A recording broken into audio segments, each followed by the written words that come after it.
Okay guys, good morning. So good morning. Nagluto na ako ng pagkain. Maaga akong gumising. Tsaka si Mrs. maagang gumising. Si Sky yan. Tulog pa siya. So dito kami siksikan sa kamang to. Tatlo kami. So si Mrs. doon nakaulo. Magkatabi kami naman ni Sky dito. So siksikan kaming tatlo dito sa bed na to. Kasi itong taas ginawa naming lagayan ng mga gamit. Kasi sobrang daming gamit. So yun, nagluto na ako. Hindi ko na naipakita. Niluto ko yung pagkain ngayon at saka yung baon ni Sky. Kasi si Mrs. ngayong araw na to, Martes, February 17, may interview sa Dubai. So maaga siyang umalis kasi 2 oras yung biyahe by bus. Hindi ko na na-video kasi maaga siyang umalis. So ako yung nagluto ngayon. So ito na yung niluto ko. Hindi ko na napakita kasi masyado akong maaga nagluto. Napaga. So itlog. Tapos yan, nagsangag ako para kay Sky. Kakainin niya. Sinangag. Tsaka itlog. Mainit-init pa. Tapos century tuna na lang si Sky. Yan, meron naman dong hindi hot and spicy. So tuna at saka itlog yung babaw ni Sky. Tapos yan, tinapay. Namin siya pinagbabaw ng kanin sa school kasi kumakain na siya dito ng kanin bago pumasok. So ready na ang lahat. Maya maya pagising ni Sky, mga 1:30. Maliligo na kami kasi alas 3 yung pasok niya. So 2:30 o 2:40 ihatid ko na siya sa school. And hopefully makahanap na talaga ako ng trabaho. Kasi 50-50 na. Wala na kaming pera pang renew na visa. So immediately mababa man yan ng sahod basta nagbibisa, kailangan ko nang kunin. Kahit mataas yung experience ko, mataas yung pinag-aralan ko, dahil sa visa, sa panggastos, kailangan ko nang patusin yung kahit maliit na sahod. So yun ang mahirap dito sa abroad. Pag ganitong 50-50 na.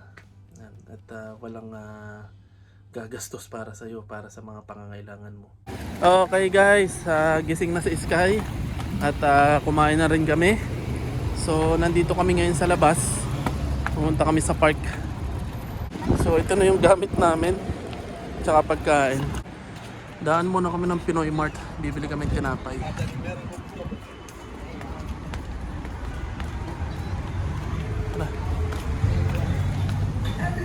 Ito. Bibili na kami ng chichirya para kay Sky. Litchi. Tsaka pantisan, tinapay. Diretso na kami. Diretso na kami sa park ni Sky. Hahanap lang kami ng mapupwestuhan. Hanap lang kami ng spot. Okay, nandito na tayo. Meron na tayong spot. Ito na yung spot natin. Kasi kahapon dito rin kami. Okay na. Okay, ito na yung pagkain ni Sky. Yummy! Yummy! Ito naman naman. Oh, malagay ang daliri mo dyan kasi nandiyan camera. Okay, ito naman yung ulam ko. Pakita mo Sky.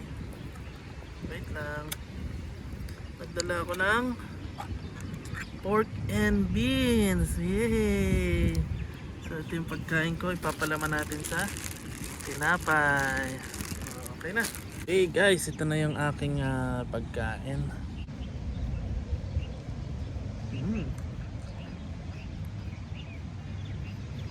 Solo namin ngayon yung park. Hindi katulad nung linggo nandito kami. Sobrang puno yung tao mula umaga, lalong-lalo na nung hapon hanggang gabi. Kasi bumalik kami nung gabi, as in sobrang crowded, sobrang puno siya. Puno ng Pilipino, halos lahat Pilipino. Kumakain sila dito. Yung iba nagbibidyoke kahit bawal na magingay dito at magbidyoke. Nagbibidyoke pa rin sila. Tapos may nag-open na night market dito. Ayun, halos lahat ng Pilipino pumunta dun sa night market para kumain ng mga street foods. May mga ilang negative pa rin ng mga Pilipino dito. Kagaya ng yun na nga, yung naikwento ko, bawal na, ginagawa pa rin nila. Halimbawa sa park na to, bawal magdala ng radyo, bawal magingay. Pero nagdadala pa rin yung mga Pilipino ng radyo, nag-iingay pa rin, nagbibidyoke. Nagbibidyoke sila dito sa park kahit bawal ang iingay nila. And I'm sure, hindi naman lahat hindi lahat, yung iba lang na mga pasaway. And I'm sure yung iba doon, may mga dalang, alam nyo na, pampahilo. Buti na lang hindi nahuli kasi pag nahuli sila, kasamaan na naman sa ating mga Pilipino dito sa ibang bansa. May nakita nga ako dito sa TikTok, nag-trending. May mga kababayan sa harapan ng mall, may mga kasamang ibang lahi, nagiinom ng alak, Red Horse. Sila pa yung galit, sila pa yung matatapang.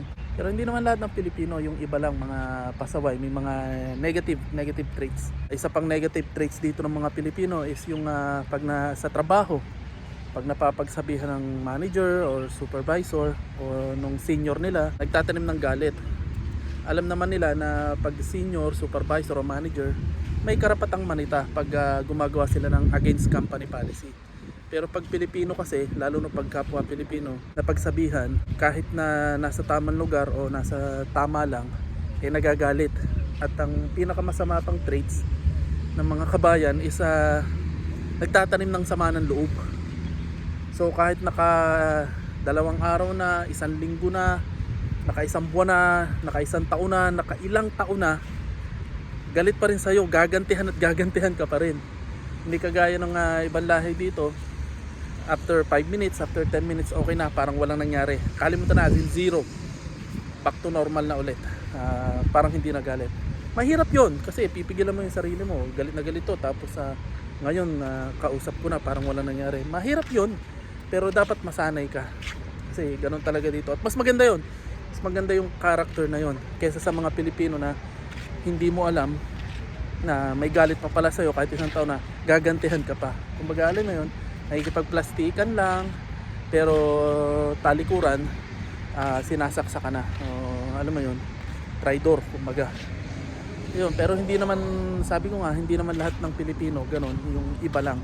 Yun ang ibang negative traits ng mga ibang Pilipino dito. Kaya mostly yung ibang Pilipino nawawala rin dito o natatanggal sa trabaho. At yung ibang company, hindi na rin pinagkakatiwalaan yung mga Pilipino. Gawa naman yung character traits. At marami pang iba. Hindi pa kasama dyan yung mga nagkakabit-kabit, yung mga away sa pamilya, yan, yung mga nagnanakaw, yung mga may ginagawang kababalaghan. Marami dito. Hindi pa kasama yon. May experience nga kami ng asawa ko doon sa company namin dati. Nanugod yung kabit doon sa mismong trabaho namin. Yung mga ganung bagay ba. At yung mga family problem mostly. Yan, yung mga iba pang negative traits ng mga Pilipino. Kaya yun, nawawala na yung mga Pilipino dito. Pero marami pa rin naman mga Pilipino dito mga ginintong puso. At Pilipino rin naman, kapwa Pilipino mo rin naman yung susuporta sa'yo, sabi nga. Marami pa rin dito mga tumutulong, marami pa rin mga sobrang babait na Pilipino. Swerte ka pag may nakilala kang gano'n, may nakasama kang gano'n, lalo na sa bahay at sa trabaho. Siguro tama na muna to kasi si Sky papasok na at kailangan pa niyang maligo at ihahatid ko sa school. Maya nandito na rin yung asawa ko. Tapos na raw yung interview niya sa Dubai. Tinawagan ko na, so pauwi na rin siya. Kaso ang tagal yung biyahe papunta dito, pabalik dito. So paano, uwi na muna kami na Sky at maliligo na kami, then ihatid ko siya sa school. Okay, magpe-prepare pa kasi ako ng ano niya baon niya. Okay, tara na, uwi na muna kami na Sky. Maliligo pa siya at magpe-prepare, papasok na school. Okay, nandito na kami.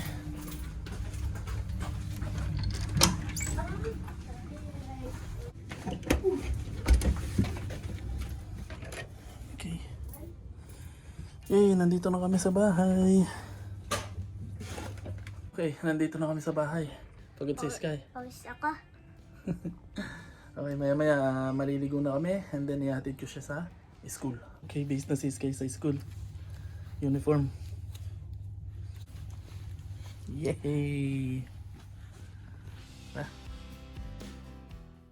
Okay guys, nandito na ulit ako sa bahay. Naihatid ko na si Sky sa school. Ngayon, iintayin ko na lang yung oras and then susunduin ko si Sky maya maya. So, tulog muna ako. Okay, nandito na ako sa school na Sky. Susunduin ko na siya. Okay, nasundo ko na si Sky. Hi, Sky! Uwi na kami. Okay, nandito na kami sa bus stop. Ito, hintayin lang namin si Mama. Bababa siya dyan. Okay, gugulatin daw namin ni Sky si Mama. So, nandito na siya. Nandito na yung bus na. Gugulatin natin si Mama.